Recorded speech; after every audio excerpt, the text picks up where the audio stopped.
Et si tout se jouait entre la naissance et nos 3 ans? Grâce à l'utilisation innovante de techniques d'imagerie cérébrale, l'équipe de notre invité a notamment mis en lumière la rapidité avec laquelle les bébés apprennent à reconnaître les visages et comment le cerveau se spécialise lors de l'apprentissage de la lecture.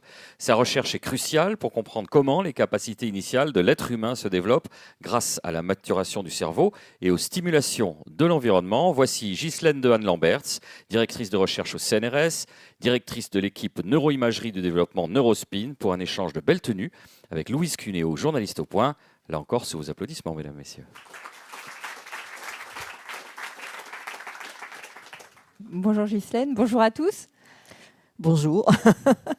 Alors, commençons tout de suite par le vif du sujet. L'inné et l'acquis, on parlait à l'instant du fait que vous avez commencé vos recherches sur les bébés. Qu'est-ce qui est inné et qu'est-ce qui est acquis à la naissance ?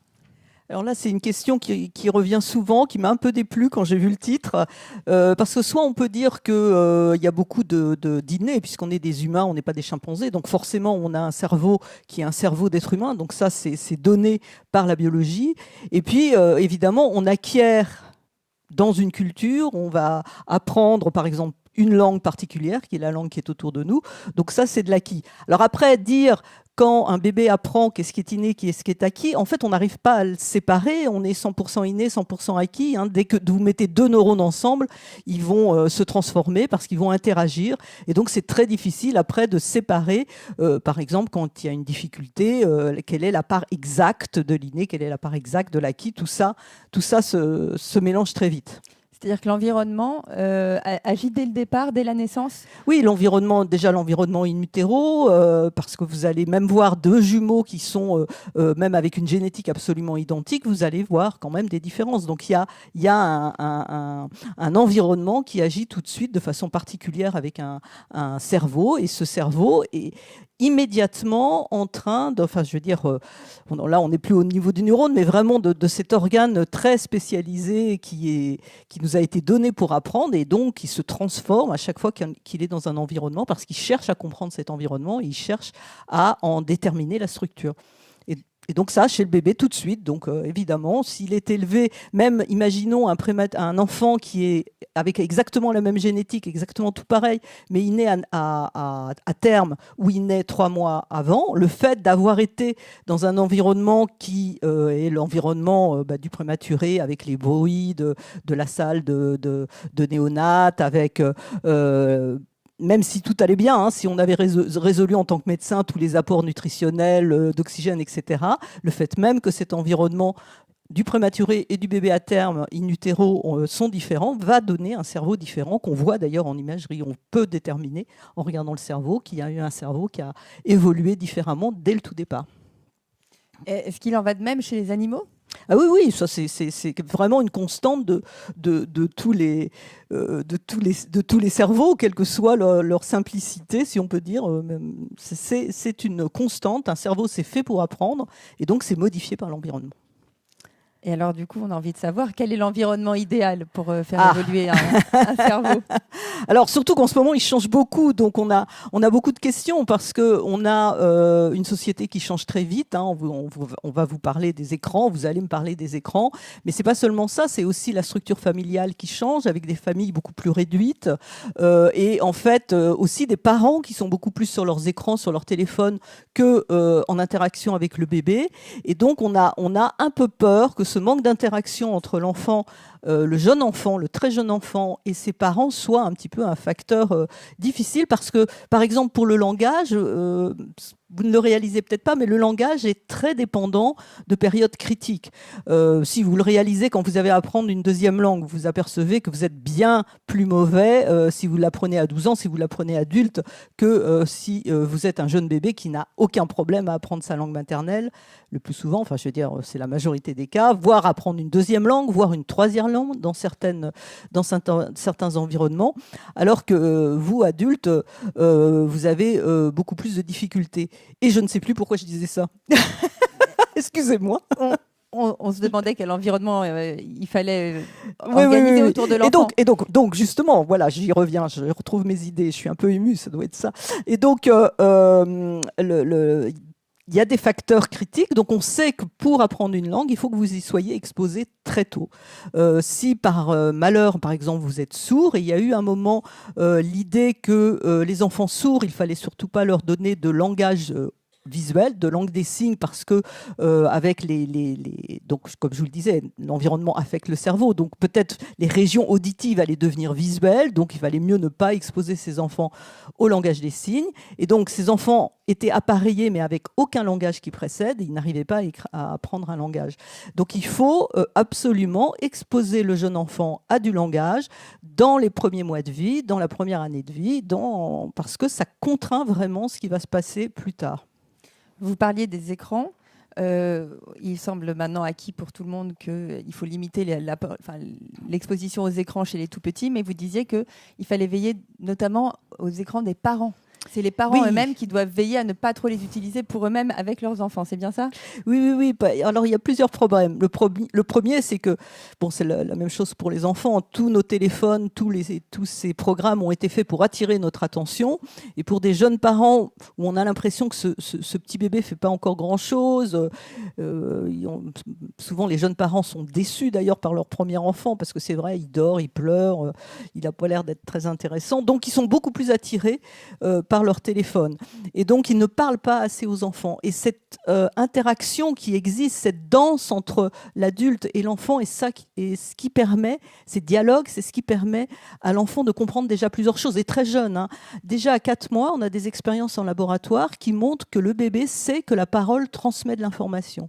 C'est-à-dire que l'adulte qui est en train de faire ce babbling là que je suis en train de vous faire, vous savez, vous, évidemment, que je vous transmets de l'information, mais le bébé, alors qu'il ne comprend pas encore les mots, il sait que dans cet échange, le parent est en train d'attirer son attention vers quelque chose, en train de lui transmettre des émotions, en train de lui transmettre quelque chose. Et ça, donc, dès 4 mois, et peut-être avant, on n'a pas beaucoup de moyens de tester le très très jeune enfant.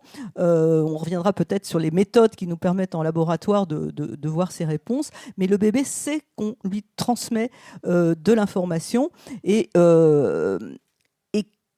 qu'il apprend aussi les sons de sa langue maternelle.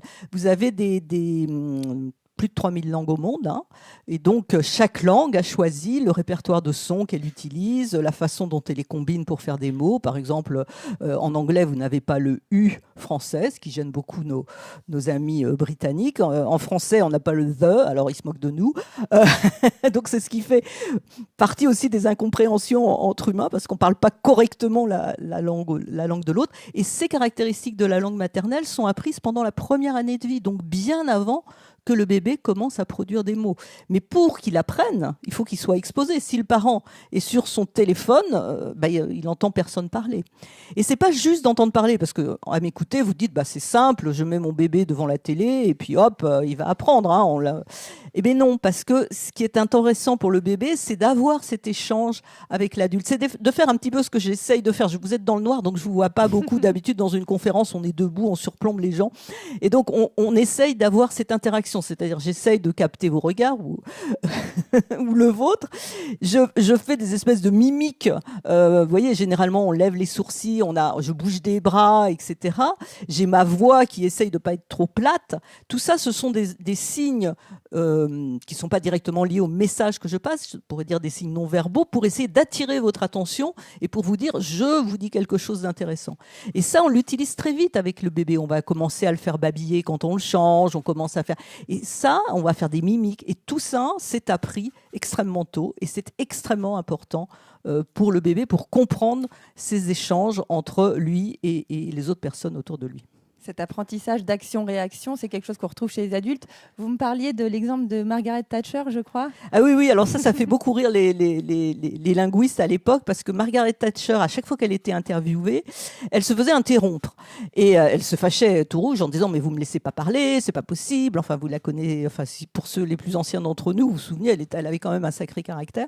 Et en fait, ce qu'ont noté les linguistes, c'est qu'elle ne donnait pas de signe de fin de communication. C'est-à-dire, vous savez, quand est-ce est-ce que je vais m'arrêter parce que je baisse la voix, je ralentis un petit peu, je commence à vous regarder à nouveau. Et donc, vous savez que, bon, j'ai fini de parler, je suis très bavarde, et que vous allez pouvoir essayer d'en placer une.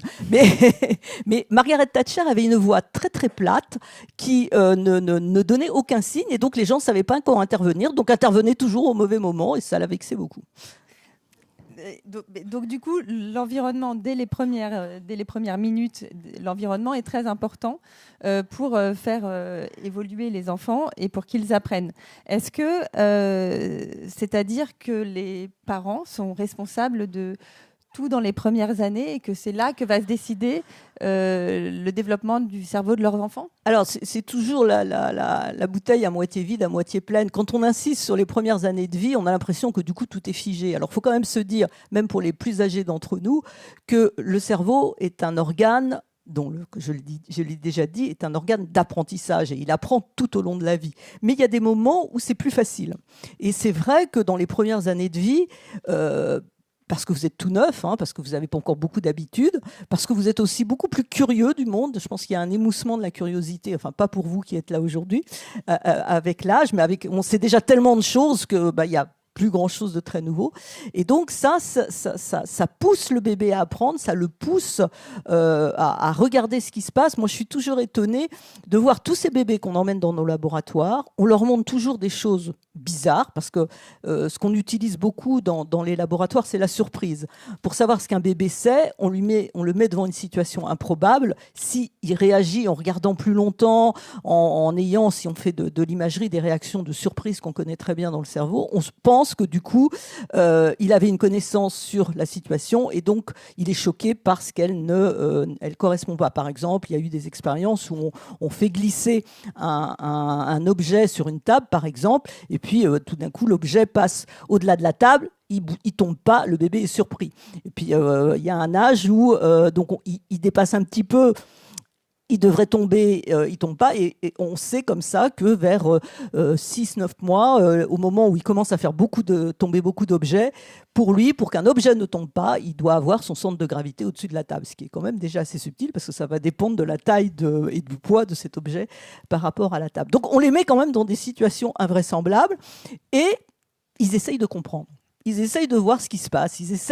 On les voit, d'ailleurs les parents sont toujours très, très ébahis parce que, évidemment, on ne veut pas que les parents interviennent, donc on les sort un petit peu de la pièce. Il y a une caméra, ils voient leur enfant réagir et ils voient leur enfant réfléchir, froncer les sourcils, enfin, même des tout petits. C'est comme ça qu'on voit aussi la notion de nombre est acquise chez les enfants par exemple, tout petits, on peut voir que les bébés si on leur met par exemple des points qui sont, vous avez 4 points de tailles différentes, disposés différemment, puis encore 4 points, puis encore 4 points, puis tout d'un coup 8 points, et on les voit, ils se demandent qu'est-ce qui se passe, tiens, pourquoi ça change. Et donc c'est cette surprise, cette curiosité qui nous permet donc de voir, par exemple, là, qu'ils font la différence entre deux quantités de nombres, et quelque chose qui est très humaine. On ne peut pas amener, je pense, enfin, je ne sais pas, il y a peut-être des éthologues parmi nous là, mais je pense que les autres animaux, quand on les met dans des situations différentes, sont un peu...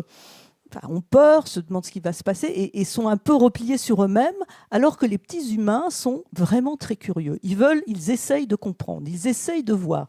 Et c'est ce qui nous permet c'est d'abord notre niche écologique, cette curiosité, et c'est ce qui nous permet aussi d'aller à l'école, d'apprendre, d'être surpris, de se dire mais est-ce qu'on peut aller plus loin? Est-ce qu'il n'y a pas autre chose à comprendre? Et ça, c'est présent très très tôt. Alors, et donc il faut les stimuler, ces enfants, particulièrement, puisque c'est présent très tôt. Il faut répondre à leur curiosité. Et je crois qu'on le voit très bien. D'ailleurs, c'est ce que font spontanément les parents qui s'intéressent à leur bébé.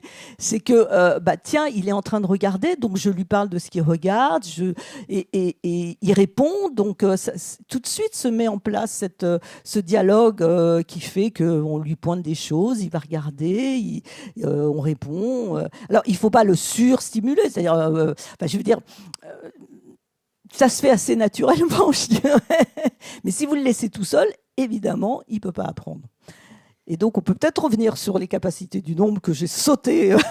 Non, mais les capacités du nombre, c'est une expérience très intéressante parce qu'en fait, effectivement, on montre une quantité d'objets à un enfant et on voit que dès les premières semaines de vie, en fait, ils arrivent à déterminer qu'il manque quelque chose ou qu'il y en a beaucoup. Voilà. Alors, on a un certain nombre de capacités pour en revenir un petit peu sur le cerveau humain, d'où on part et comment tout ça se développe.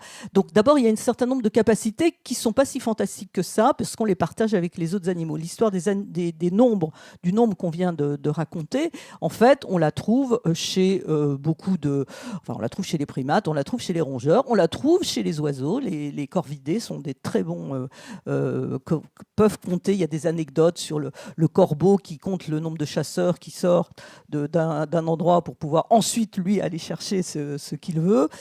Sur les jets qui cachent de façon très précise un certain nombre d'objets, et puis même chez les poissons, donc des animaux qui sont vraiment très éloignés de nous, qui ont une organisation neurale très différente, et pourtant le nombre est quelque chose de très présent, donc c'est pas très compliqué. Alors quand on dit le nombre, on parle pas de calcul exact, c'est pas 1, 2, 3, 4, 5, mais c'est cette capacité de savoir entre deux quantités où il y en a le plus. Où il y en a le moins, bien sûr, non, à l'inverse. C'est-à-dire, et c'est un rapport au départ de 1 sur 2. C'est-à-dire, si j'ai 4 versus 8, le bébé sait. Si je fais 4 versus 5, là, il ne sait pas où il y en a le plus. Parce que là, il faut du calcul exact. Et cette capacité de calcul exact, qui va se développer sur la capacité de calcul approximatif, se développe beaucoup plus tard. Et même demande un certain temps. Vous avez toute cette période où l'enfant compte, et puis vous lui demandez combien il y a d'objets là, il dit 1, 2, 6, 12, 5. Et puis 12 en fin de compte. Et là, on voit bien qu'il a bien compris qu'il y a des noms de nombres. Il ne va pas vous dire rose, vert, table. Il donne bien les noms de nombres. Il sait bien qu'il y a une espèce de récitation à faire, mais il est incapable d'associer le comptage exact avec le nombre d'objets. Et il n'a même pas compris à un moment qu'il doit prendre le dernier mot de la série pour rendre compte du nombre d'objets qui sont devant lui. Et c'est étonnamment long à se développer. Et là, on n'a toujours pas compris. Donc c'est pour ça qu'on fait toujours de la recherche, pour essayer de comprendre ce qui se passe dans la tête des bébés. Parce qu'il y a un moment, par exemple, ils connaissent 2, ils savent qu'il y a 1 et 2, mais pas 3. Puis à un moment, ils savent 1, 2, 3, mais pas 4. On pourrait croire, une fois qu'on a compris 1, 2, 3, il suffit de continuer là. Et puis tout d'un coup, à partir de 4, une fois qu'on sait 4, paf, ça se lance. Ils ont compris qu'il suffit d'ajouter 1, qu'il faut se déplacer le long de cette comptine numérique et appliquer à plus 1 et ajouter un nom de nombre le long de la comptine. Donc c'est très marrant. Pourquoi plus 4 ? Ça déclenche tout. Et avant, c'est si bloqué. Et donc ça, c'est de l'acquis. Alors, c'est de l'acquis, mais c'est sur des capacités de notre cerveau. Donc là, vous allez me dire, c'est de l'inné. Par exemple, on sait que la représentation du nombre, c'est les régions qu'on appelle pariétales, là, qui sont sur le haut de la tête, à droite et à gauche. Et des enfants comme des prématurés, pour en revenir à ces petits qui sont nés trop tôt, eh bien, ils ont malheureusement un risque d'avoir des lésions dans ces régions-là. Et beaucoup ont des troubles du calcul. C'est-à-dire que ça va être des enfants parfaitement intelligent. Je me souviens d'une jeune fille qui était venue me voir après une conférence. Elle m'a dit: j'en ai marre, je ne comprends pas. Je suis née à 6 mois de grossesse, tout va très bien. Elle était en seconde, en plus son père était ambassadeur, donc elle parlait je ne sais combien de langues. Et elle dit: je ne comprends rien au nombre, ils se moquent tous de moi. C'est-à-dire 20 et 25, je ne sais pas quel est le plus grand. Pour vous dire à quel point c'était pour elle une difficulté. Et elle dit, quand je demande des explications, on me dit: te plains pas, tu es une prématurée née à 6 mois de grossesse, tu t'en es sortie, donc tout va très bien. Et en fait, je pense qu'elle avait donc une toute petite lésion dans cette région pariétale qui l'empêche de réaliser, qui lui donne pas au départ ce sens du nombre et qui l'empêche donc d'avoir... Voilà. Alors, elle acquiert des algorithmes, c'est-à-dire des façons de faire, mais pour elle, ça n'avait aucune réalité. C'est-à-dire que, comme vous voyez, c'est des fois certaines personnes aussi qui vous font le calcul sur la calculatrice, vous donnent un résultat complètement faux vu ce que vous achetez et qui s'en rendent pas compte et qui vous disent: mais la calculatrice le dit. Et c'est des gens qui n'ont absolument pas sens du nombre. Donc, une baguette plus... je ne sais pas, moi, un gâteau au chocolat, vous le vendez à 50 €, parce qu'en fait, ils ont juste fait une erreur de virgule, mais ils ne se rendent pas compte que la quantité qu'ils vous demandent ne correspond pas au prix. Donc, il y a des choses qui sont jouées Donc ça, c'est qui sont c'est joués, lié. sur lesquels on ne peut plus intervenir après. Il y a certaines difficultés dont on sait qu'elles sont difficiles à rattraper. Là, on a tous les 10. Pourquoi il y a des dyslexiques, des dysphasiques, donc les troubles du langage oral, dyscalculiques, c'est ce dont je viens de parler, si tout est acquis, parce qu'il suffirait à ce moment-là d'apprendre. Non, on sait qu'il y a malheureusement un certain nombre de réseaux dont on a besoin pour faire un certain nombre de tâches et ils sont difficiles à contourner. Pas impossible. Et puis en plus, on peut rendre ces personnes fonctionnelles si on comprend exactement ce qui se passe. Le problème, c'est qu'on ne comprend pas toujours qu'est-ce qui fait la difficulté. Mais c'est vrai qu'on apprend quand même dans des contraintes du cerveau humain qui a quand même un certain nombre de contraintes biologiques, de connexions qui sont là. Si elles sont complètement détruites, on ne peut pas totalement tout changer. Alors, vous faisiez une analogie entre l'apprentissage statistique de ChatGPT ou des intelligences artificielles et de la manière dont les bébés apprennent. Alors, quelque part, il y a un peu des choses communes, parce que de toute façon, toute l'intelligence artificielle actuelle est quand même basée sur des réseaux de neurones. Donc, ce n'est pas exactement une imitation du cerveau humain, mais le point de départ d'un certain nombre de cette recherche en intelligence artificielle est quand même parti de comment des réseaux de neurones biologiques apprenaient. Donc, il y a quelque part le même ordre d'apprentissage. Et simplement, évidemment, le ChatGPT a appris sur des milliers d'instances sur Internet, de textes, alors que le bébé va apprendre sur beaucoup moins. Donc il y a un saut d'évidence qu'on donne au réseau humain versus le réseau de silicone. Mais néanmoins, la chose intéressante, c'est que on n'est pas si... on a... Ce qu'on fait n'est jamais totalement nouveau, c'est-à-dire ça dépend de ce qui précède. Il y a des apprentissages sur donc les relations entre mots, sur les statistiques qu'il y a dans l'environnement.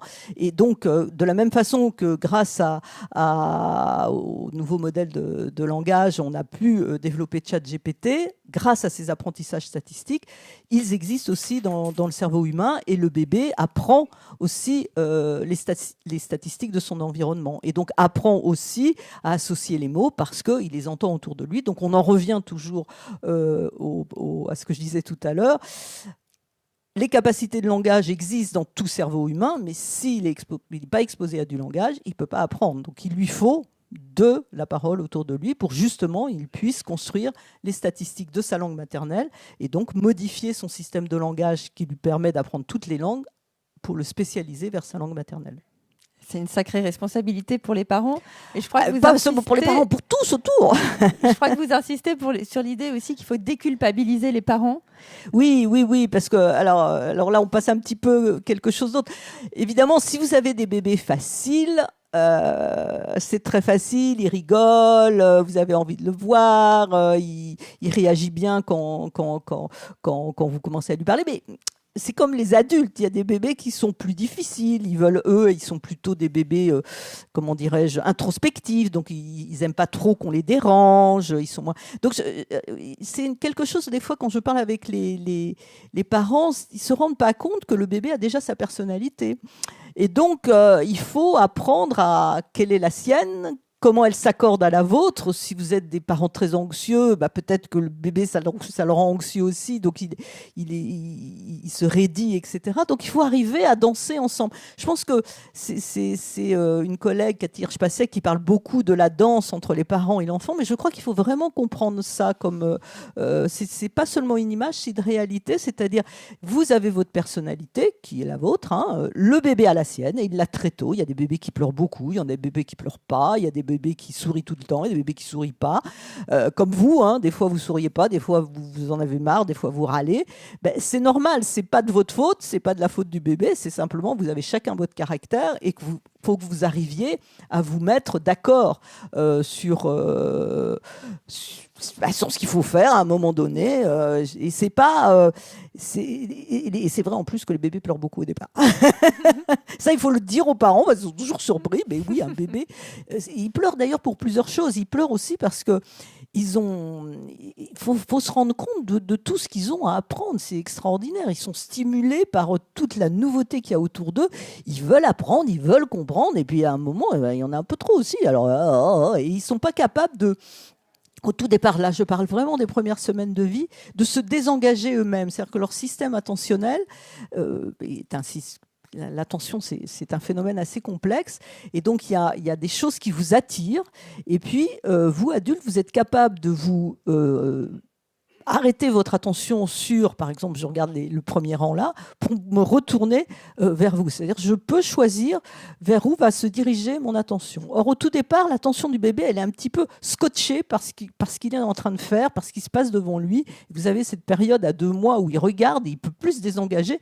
Et là, le seul moyen de se désengager, c'est de pleurer, parce qu'à ce moment-là, ça coupe l'arrivée.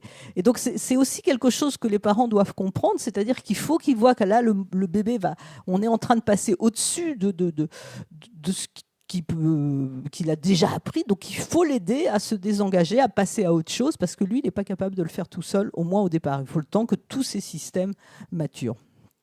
Alors, vous disiez que le langage, c'est quand même quelque chose qui est mûr assez tôt. Enfin, je veux dire que les éléments de base sont déjà en place très tôt, dès les premiers mois. Est-ce qu'il y a des périodes critiques pour différents apprentissages ou des périodes critiques où l'environnement va jouer un rôle décisif et comme le langage, ça se met en place très tôt, est-ce qu'il y a d'autres apprentissages qui se mettent en place avant un certain âge, sinon c'est trop tard? C'est jamais trop tard, hein. Ne disons pas ça, parce que comme je le disais, on peut toujours apprendre. Il y a des moments où c'est plus facile. On sait que le système est en train de... Alors, pourquoi c'est plus facile? C'est plus facile parce qu'on a des phénomènes biologiques aussi qui fait que quand vous avez appris quelque chose, il faut bloquer cet apprentissage. Parce que si jamais vous n'apprenez rien, enfin si tout était nouveau à chaque fois, ça serait totalement horrible aussi. Donc une fois que vous avez appris votre langue maternelle, c'est plus la peine de continuer à se spécialiser. Vous avez au contraire, il faut automatiser cette capacité. Et donc il faut fixer, et vous avez des phénomènes tout à fait biologiques qui vont fixer les synapses pour éviter qu'elles bougent, puisque vous avez appris ça c'est efficace, eh bien on le bloque. Comme si c'était devenu inné finalement. Enfin, disons, c'est fixé. D'accord. Donc, par exemple, si vous devez apprendre une deuxième langue, ce qui se passe, c'est que tout d'un coup, des paramètres qui étaient utiles dans votre langue ne sont pas du tout utiles dans l'autre. Par exemple, une des difficultés du français, c'est qu'en français, l'accent de mot est toujours sur la dernière syllabe. Dans toutes les langues autour de nous, l'anglais, l'espagnol, l'italien, l'accent est variable. Mais comme nous, il est fixe, c'est un paramètre qui a été fixé très tôt, on est devenu sourd au déplacement de l'accent. C'est-à-dire que si un espagnol vous dit, alors là, je vais vous le faire très mal, bébé ou bébé, pour nous, c'est exactement la même chose. Et donc, on a extrêmement de mal, parce que ça a été fixé dans la première année de vie, on a extrêmement de mal à désapprendre ça pour apprendre une autre langue. Parce que dans la vie de tous les jours, ce qui est important, c'est que vous compreniez immédiatement ce que je suis en train de dire, sans vous poser des questions. Qu'est-ce qu'elle a dit exactement? Il faut que vous arriviez directement au message, même si j'ai mal prononcé, même si j'ai bafouillé, vous devez me comprendre. C'est ça le but de votre système de langage, c'est d'arriver au message, pas toutes les réalisations. Et donc toutes ces différences qui ne sont pas pertinentes dans votre langue, comme le déplacement de l'accent, c'est fixé. Mais par contre, ça vous pose un problème si vous devez apprendre une autre langue. Sauf si vous apprenez les deux au départ. Donc le système apprend qu'il y a des contextes. Parce qu'en plus, le bébé sait quelle langue il doit parler avec quel adulte. Donc s'il y a 2 adultes qui parlent des langues différentes, il va utiliser l'un ou l'autre système pour pouvoir parler avec la bonne personne. Donc ça, c'est fait très tôt. Donc voilà, on en revient. Il y a des apprentissages qui vont être fixés, d'autres qui sont plus mobiles. Par exemple, pour apprendre des mots dans une autre langue, ça ne vous pose pas de problème. Le système lexical reste ouvert très longtemps. Vous pouvez même apprendre des nouveaux mots pour des nouveaux objets. Hein. Quand j'étais jeune, il n'y avait pas d'ordinateur, très peu. Je ne sais pas quel objet nouveau. Des fax, maintenant, ça a disparu, donc je ne peux même plus donner ça comme exemple, mais on apprend des nouveaux mots pour des nouveaux objets, on apprend des nouveaux mots pour d'autres langues, mais par contre, la grammaire et les sons des langues sont fixés extrêmement tôt. La grammaire aussi, d'ailleurs, ce qui est étonnant. Parce que la grammaire, vous allez me dire, le petit fait pas de grammaire. Il y a eu une expérience un peu, enfin, pas une expérience, une histoire un peu triste où c'est un lait donné pour les bébés qui était un lait cachère dans lequel le fabricant à l'époque a décidé, c'était un lait de soja, d'enlever la thiamine parce qu'il pensait qu'il y avait suffisamment de thiamine, qui est une vitamine, dans le soja. Sauf qu'il n'y en avait pas assez, et donc ça se passait en Israël. Il y a eu un certain nombre d'enfants qui sont arrivés en catastrophe à l'hôpital parce qu'ils se sont retrouvés avec des encéphalites, donc des atteintes du cerveau liées au fait qu'ils n'avaient pas assez de thiamine. La thiamine est absolument indispensable et doit être apportée dans la nourriture. Un peu comme le sel, on l'a vu dans les régions montagneuses. Aussi. Et donc ce qui s'est passé... Ouais, il y a le iode aussi qui donne aussi des troubles, des déficiences intellectuelles si vous n'en avez pas assez. Mais ce qui est assez pertinent pour le langage, c'est qu'en fait, donc évidemment, ils se sont aperçus très vite, les médecins, que c'était tous les enfants qui prenaient le même lait, donc ils ont fait une enquête, ils ont vu très rapidement qu'il fallait plus utiliser ce lait-là. Mais il y a un certain nombre d'enfants qui n'ont pas eu de thiamine pendant 3 semaines. Et ces enfants-là ont un trouble du langage tout à fait particulier, à 6 ans, qui a été détecté au moment où ils ont commencé à aller en classe, parce qu'on s'est dit c'est quand même bizarre, ils ne comprennent pas tout, qui est le fait de déplacer le sujet dans une phrase. Par exemple, si je vous dis qui est-ce que boit la vache, vous allez me dire le lait, c'est faux, mais le que boit, c'est la vache qui boit. Hein, donc vous avez le que qui n'est pas le sujet, qui est après. Donc vous devez ramener la vache devant le verbe pour comprendre la phrase que je suis en train de poser. Et ces enfants-là ne pouvaient pas comprendre ce genre de phrase. Donc ne comprenez pas à chaque fois que vous aviez une relative objet, un que, par exemple. Et c'est lié au fait simplement que pendant la première année de vie, ils n'ont pas eu de thiamine pendant au moins 3 semaines. Oui, donc un problème nutritionnel extrêmement précis à un moment précis. Donc l'environnement, c'est pas juste les gens avec qui on interagit, mais c'est aussi il y a tout l'environnement. Voilà, donc c'est pour ça que c'était 100% acquis, 100% je crois qu'il est peut-être temps de passer à quelques questions. Absolument. On va déjà vous applaudir. Merci beaucoup. On commence avec vous, monsieur. Oui, merci. Moi, j'avais une question, parce que c'est un cas qui me concerne.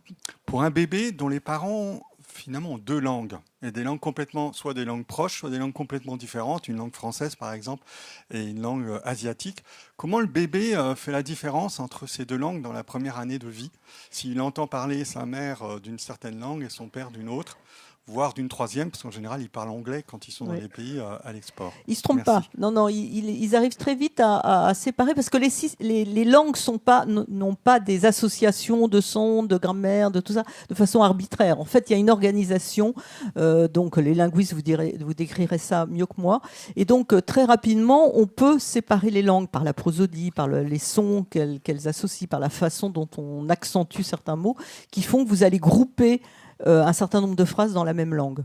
Par exemple, les petits bébés français, même qui n'entendent aucune autre langue, à la naissance, sont capables de différencier le français du russe, lié à la mélodie des phrases. C'était ma première expérience. Et donc, très vite, même des langues proches, parce qu'il y a beaucoup d'expériences à Barcelone entre catalan et espagnol, qui sont quand même 2 langues très proches, les bébés savent très bien, dans la première année de vie, différencier quand on parle en catalan de quand on parle en espagnol. Alors c'est encore plus facile si les 2 langues sont très, très, très différentes. Monsieur. Oui, donc c'est tout à fait clair effectivement quant à l'apprentissage des langues. Je voudrais parler de la musique. Est-ce que le fait, par exemple, d'être exposé strictement à des musiques, je vais dire occidentales, donc à certaines gammes, finalement, il se passe la même chose, c'est-à-dire que si on peut apprendre à un bébé de comprendre ou d'intégrer plusieurs types de musique, orientale versus occidentale, par exemple, et est-ce que ça se joue comme pour les langues ?